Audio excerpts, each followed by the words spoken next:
Hoje assinala-se o Dia Mundial da Diabetes. Bom, falámos de presunto e gambas agora, mas enfim, uma doença crónica que atinge mais de 420 milhões de pessoas no mundo. O tema deste ano é a família e a diabetes e por isso no Diga Doutor de hoje vamos falar sobre esta doença e dar-lhe a conhecer o caso de uma família que teve de usar e de alterar de alguma forma a sua alimentação depois de a diabetes lhe ter batido à porta. Diga, doutor.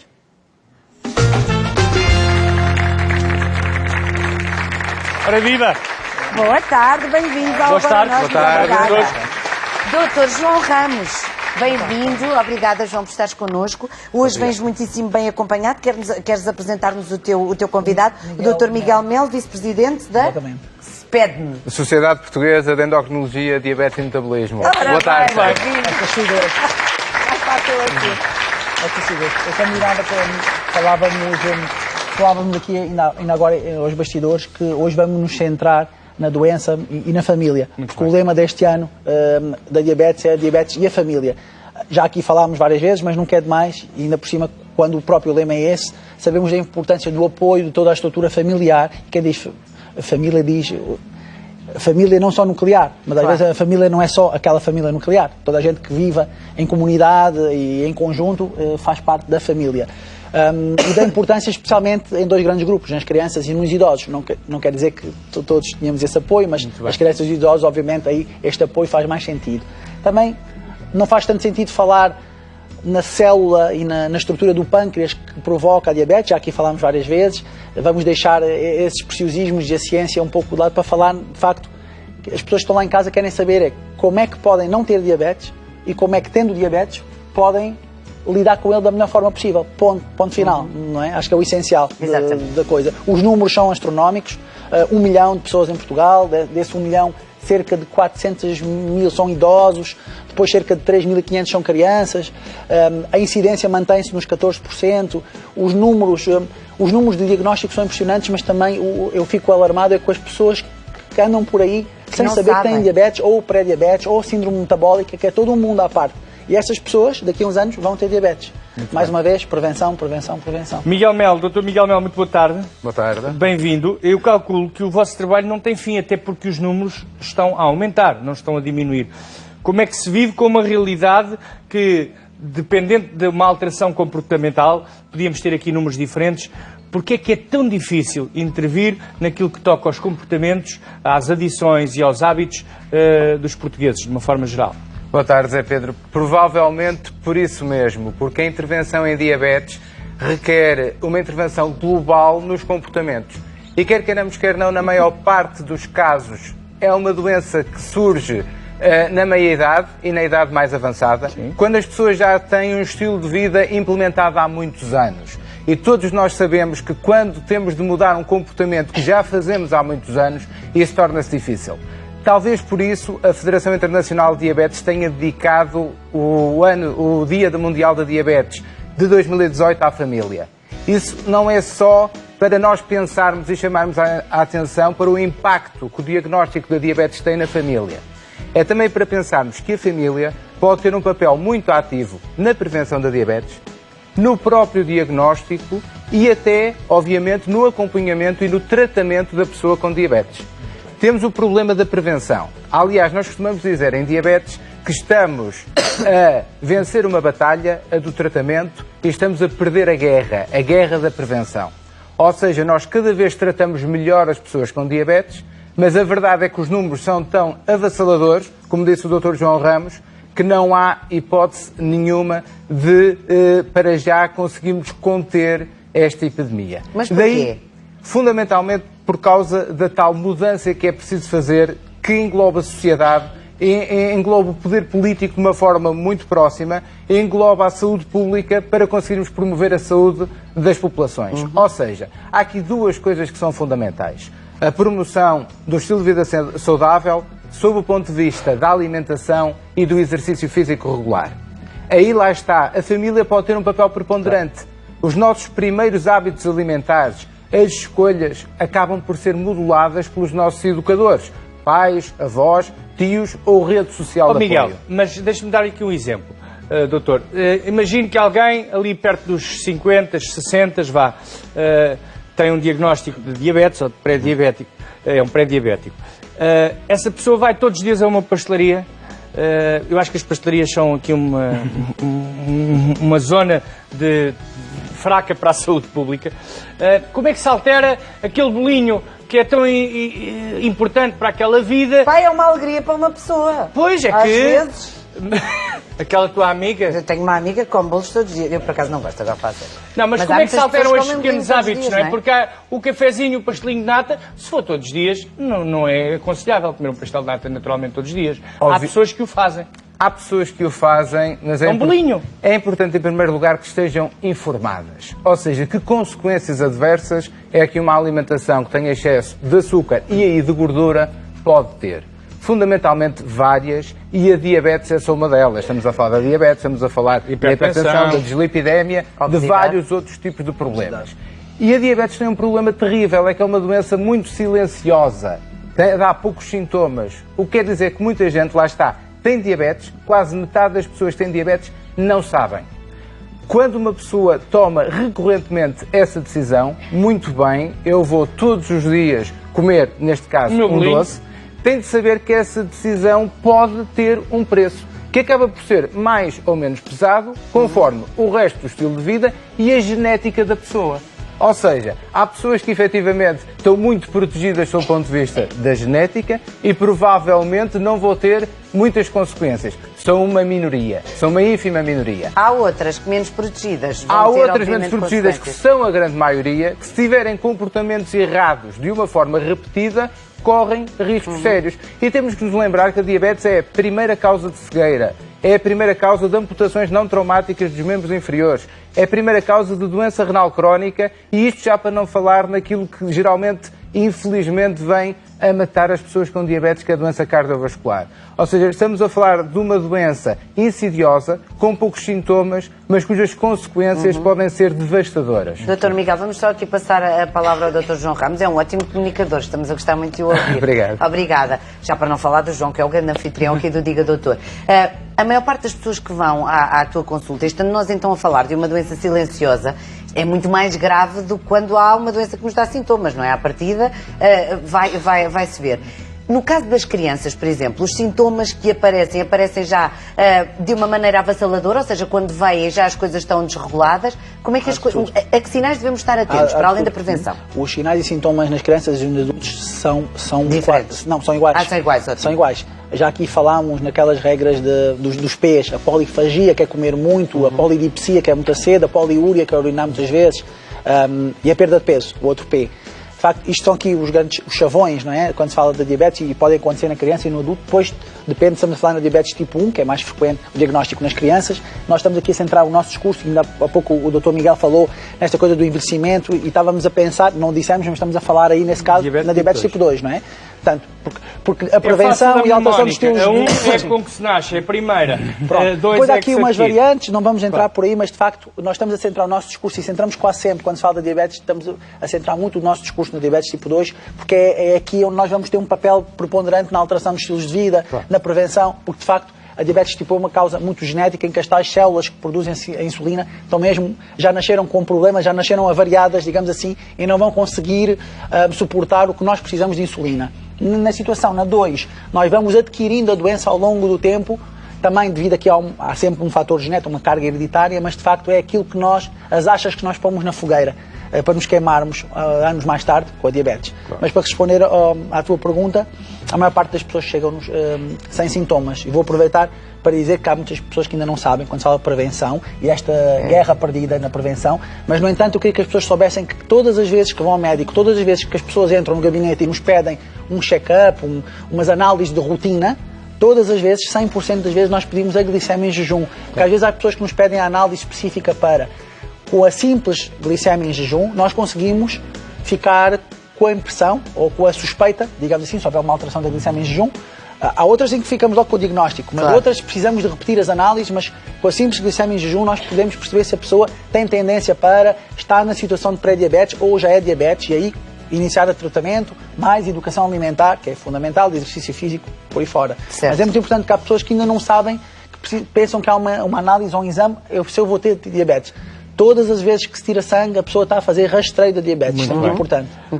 Nós fomos até a casa do Nuno Liberato ver como as rotinas de uma família podem mudar quando a diabetes lhes bate à porta. De há 6 anos para cá, a altura em que a diabetes apareceu na família, algumas coisas tiveram de mudar.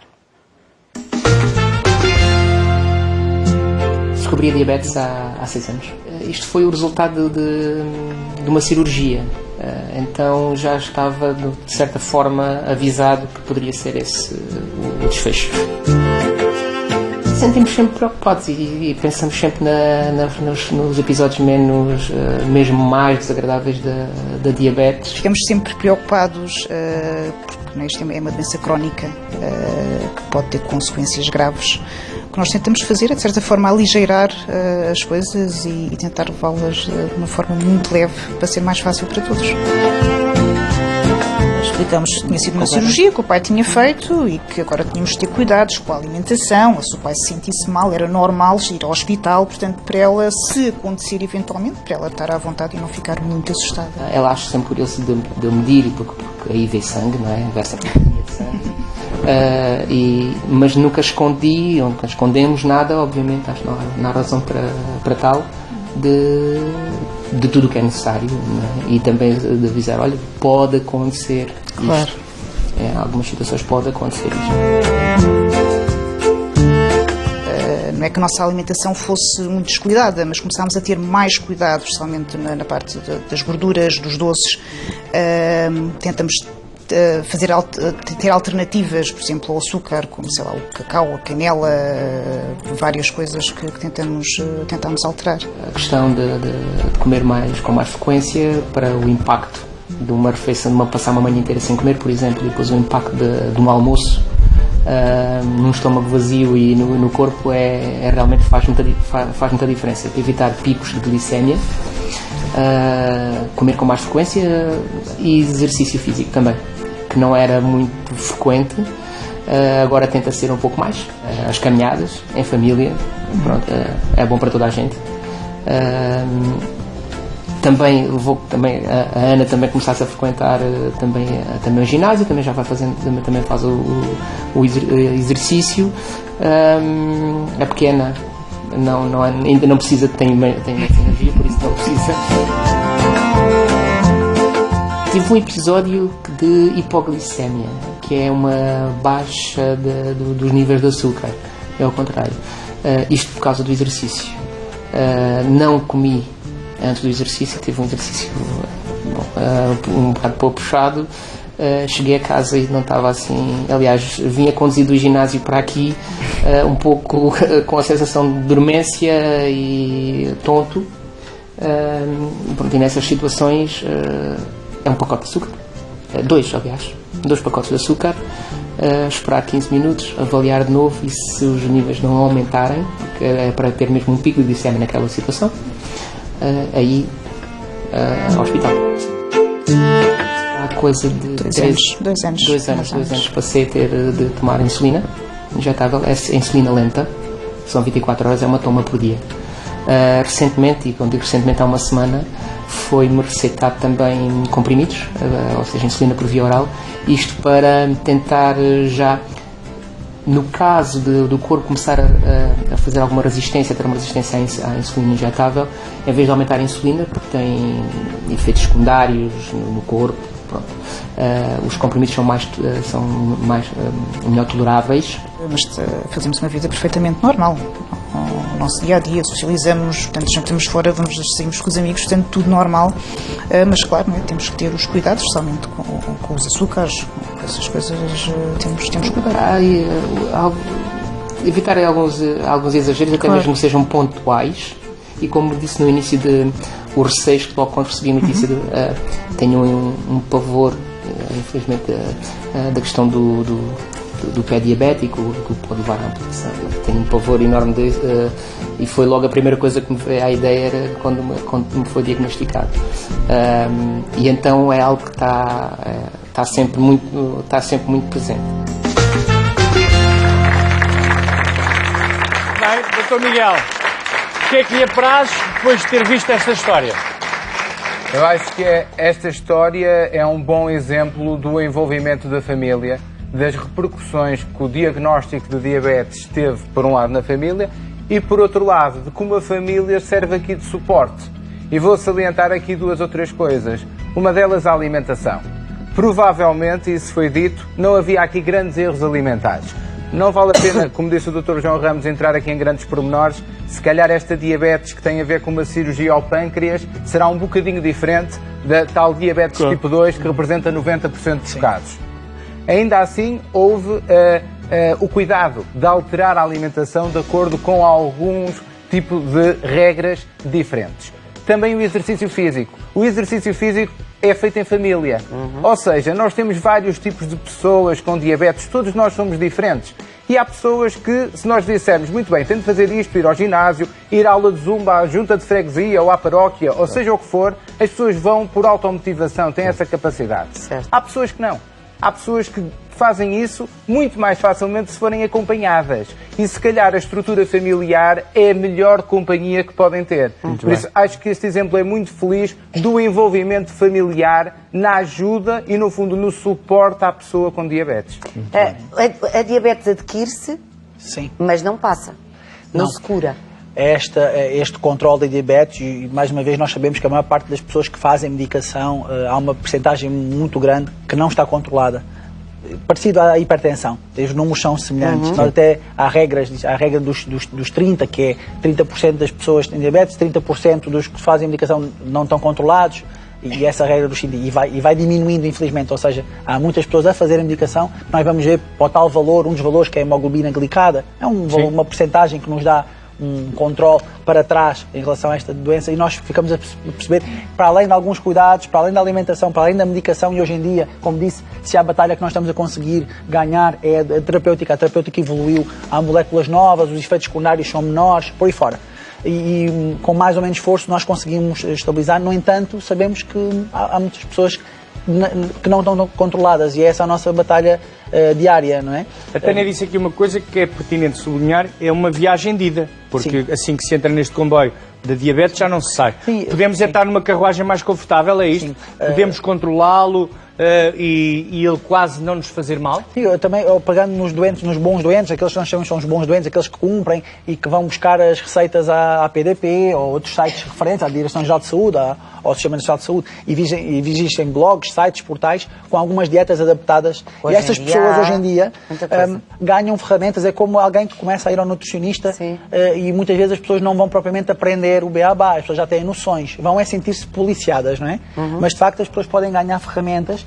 Estas pessoas, mesmo os filhos, os familiares, os tios, podem ganhar ferramentas ou estratégias ou truques que ficam para o resto da vida. Portanto, porque elas têm a própria noção de que isso é a tal viagem só de ida. E que daqui a uns anos a pessoa que tem diabetes tipo 2 ligeira pode ter as tais repercussões, e há pouco também falávamos. Eu costumo dizer que a diabetes é a doença das doenças. Mas há diabetes bem controlados, ponto? Claro. A pessoa pode ter diabetes tipo 2 controladíssimos sim. Há as pessoas que até passaram de uma situação em que tinham a tal alteração da glicemia em jejum e por terem perdido 5 kg de peso, passaram numa situação em que deixaram de ter diabetes, ou estavam quase na iminência de ter uma diabetes tipo 2 e nunca mais vão ter. Dr. Miguel Melo, tem 30 segundos. 30 segundos, então, se chamar a atenção aqui, provavelmente para um ou dois pontos. Um deles, objetivos terapêuticos. Certo. Os objetivos terapêuticos hoje em dia são individualizados. As pessoas devem conversar com o seu médico para perceberem um pouco isto. O que é que eu devo ter para prevenir complicações, que isso é que interessa. E segundo, talvez esta mensagem de esperança.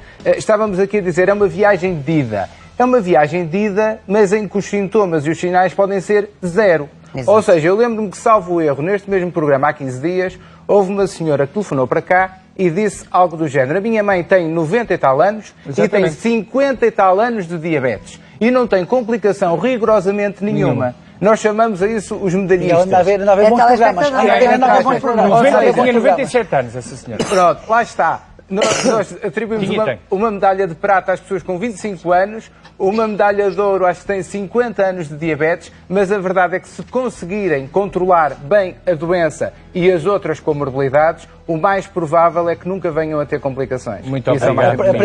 Aprendam também a comer coisas boas, que deem prazer. O abacate é um deles, a aveia é outro, por aí fora. qualquer nutricionista sabe, aqueles alimentos que a pessoa aprende a gostar, que até são uma outra ferramenta e outra arma contra a diabetes. Só uma última mensagem, a diabetes é um fator de risco cardiovascular, muitos portugueses não sabem, metam isto na cabeça. Não estamos é uma doença silenciosa e é um fator de risco cardiovascular, como a hipertensão, como o tabagismo, como por aí fora.